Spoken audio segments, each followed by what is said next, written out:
गया का वजीरगंज विधानसभा सीट, जिसे बीजेपी का गढ़ कहा जाता है। वजीरगंज बिहार के गया जिले का एक प्रखंड है। ये एक विधानसभा क्षेत्र भी है। ये गया से 29 किलोमीटर पूरब की ओर गया और नवादा जिलों की सीमा पर स्थित है।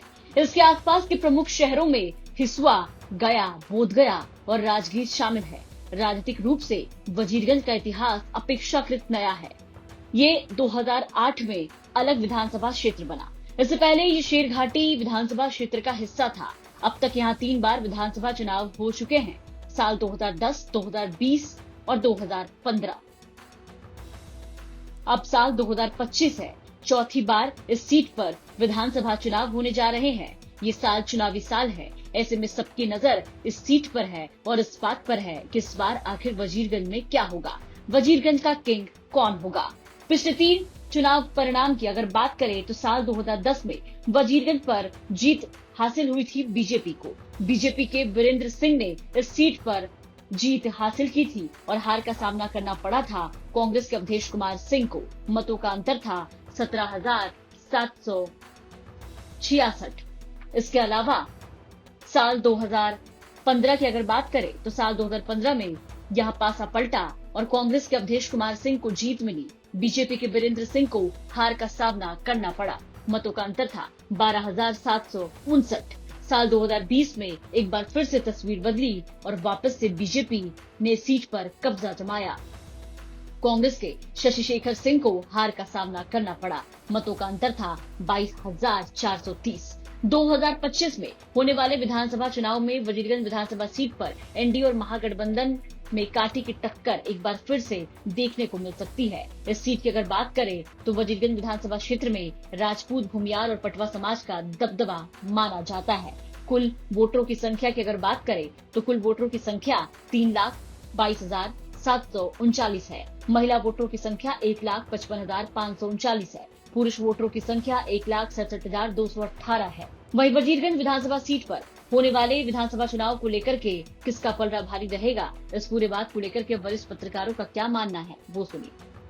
देखिए, वजीरगंज अगर विधानसभा क्षेत्र को हम देखें तो यहाँ शुरू से ही मतलब कि ज़्यादातर मतलब एनडीए की सरकार यहाँ रही है, एनडीए के विधायक रहे हैं।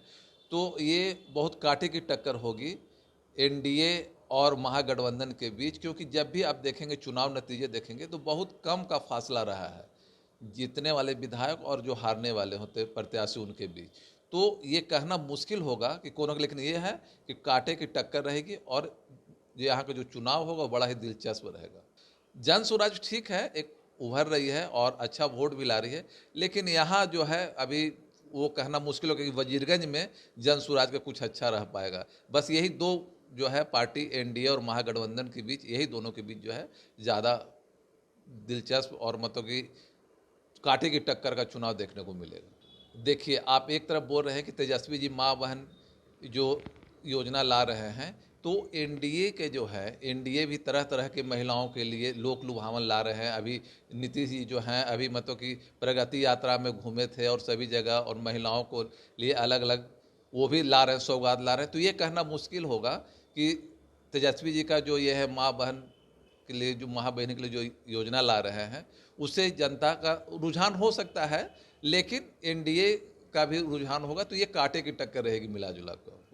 देखिए, इस बार विधानसभा जो चुनाव होगा जातीयता को भी लेते हुए इसमें असर हो रहा है कि जातीयता भी आएगा। इसमें अभी चांस है कि बीजेपी का गढ़, इससे पहले विधायक भी बीजेपी का रहे हैं और हो सकता है कि बीजेपी का ही वहाँ जीत कायम रहेगा। लेकिन कांग्रेस भी जिस तरह का अभी रैली और कर रहे हैं, तो हो सकता है वहाँ पूर्व मंत्री और अवधेश सिंह पूर्व विधायक भी रह चुके हैं, उनका भी जातीयता के लेके भी हो सकता है कि वो भी कांग्रेस का भी आ सकता है सरकार में। हाँ, दोनों में बिजोड़ टक्कर रहेगा। एक निर्दलीय भी खड़ा हो रहे हैं, जो कुशवाहा का वोट वहाँ अधिक है। मतलब एक जाति जनगणना के अनुसार अगर देखा जाए तो राजपूत के साथ साथ कुशवाहा का वोट भी वहाँ वजीरगंज क्षेत्र में काफ़ी है। तो हो सकता है कि निर्दलीय भी अच्छे कैंडिडेट अगर मिलते हैं तो हो सकता है कि निर्दलीय भी पार्टी जीत सकते हैं, लेकिन अभी दावेदार बीजेपी का ही है। जन स्वराज का स्थिति अभी कुछ बिहार में भी देखा हुआ नहीं मिल रहा और ना ही वजीरगंज विधानसभा से भी है। तो वरिष्ठ पत्रकारों का मानना है कि महागठबंधन और एनडीए के बीच कांटे की टक्कर रहेगी। इस सीट का चुनाव बड़ा ही दिलचस्प रहेगा। वहीं जनसुराज पार्टी कुछ खास कमाल इस सीट पर नहीं कर पाएगी। अब ये तो वक्त बताएगा कि कौन इस सीट पर किंग होगा, कौन इस सीट पर कितना अपना प्रभाव छोड़ेगा। आपको क्या लगता है, अपनी राय कमेंट करके जरूर बताएं। वजीरगंज से पंकज कुमार की रिपोर्ट, बिहार तक।